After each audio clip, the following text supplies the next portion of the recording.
Hello দর্শক, আসসালামু আলাইকুম। আপনারা কেমন আছেন? আশা করছি আপনারা ভালো আছেন। আজকে আমি তৈরি করে দেখাবো মজাদার বিবিখানার পিঠা। তো চলুন শুরু করা যাক।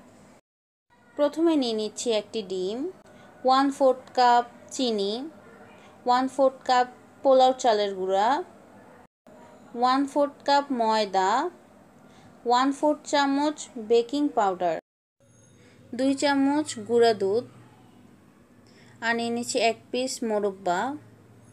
এখন ডিমের সাদা অংশ নিয়ে নিচ্ছি। এখন একটা হ্যান্ড উইক্স দিয়ে এখন সেগুলোকে আমি বিট করে নিব। বিট করে সাদা ফোম করে নিতে হবে। এই যে দেখুন, সাদা ফোম করে নিয়েছি বিট করে। এরকম ফোম করে নিয়ে এখন আমি দিয়ে নিব ডিমের কুসুম। ডিমের কুসুম দিয়ে নিয়ে এখন আবার মিশিয়ে নিব। এখন মিশিয়ে নেওয়ার পর আমি এগুলোকে এক সাইডে রেখে দিব। এখন চুলায় একটা প্যান বসিয়ে 1 চামচ তেল দিয়ে নিয়েছি।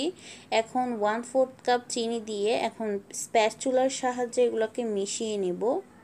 মিশিয়ে এগুলোকে ক্যারামেল করে নিচ্ছি। যারা গুড় খায় না তাদের জন্য এভাবে ক্যারামেল করে নিচ্ছি। এখন দিয়ে নিচ্ছি 1 টেবিল চামচ পানি।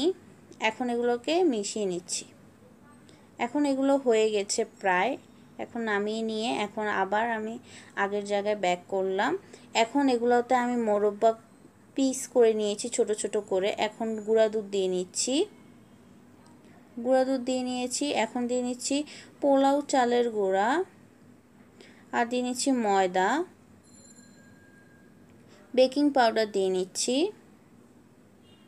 1 চিমটি লবণ, আর 1/4 কাপ তেল, আর দিয়ে নিচ্ছি যেই ক্যারামেলগুলো তৈরি করেছিলাম সেগুলো দিয়ে নিচ্ছি। সেগুলো দিয়ে নিয়ে ভালো করে এখন মিশিয়ে নিচ্ছি। দেখুন কনসিস্টেন্সিটা এরকম পাতলা হবে, দেখতে পাচ্ছেন। আপনারা এইভাবে করে ব্যাটারটা তৈরি করে নেবেন।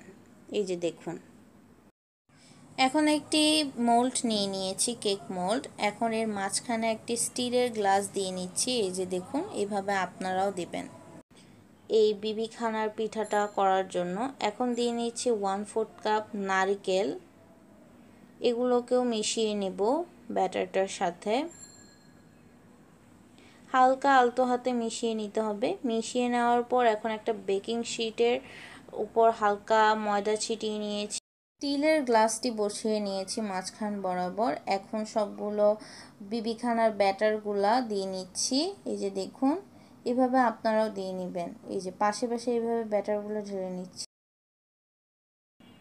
এখন একটা ননস্টিক প্যানের মধ্যে আমি যেই মোল্ডের মধ্যে নিয়ে নিয়েছি ব্যাটারগুলো, সেগুলো দিয়ে নিচ্ছি। দিয়ে 20 মিনিট রান্না করব।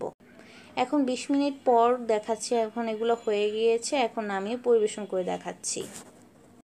তো দর্শক, আমি আপনাদেরকে এগুলো পরিবেশন করে দেখাচ্ছি।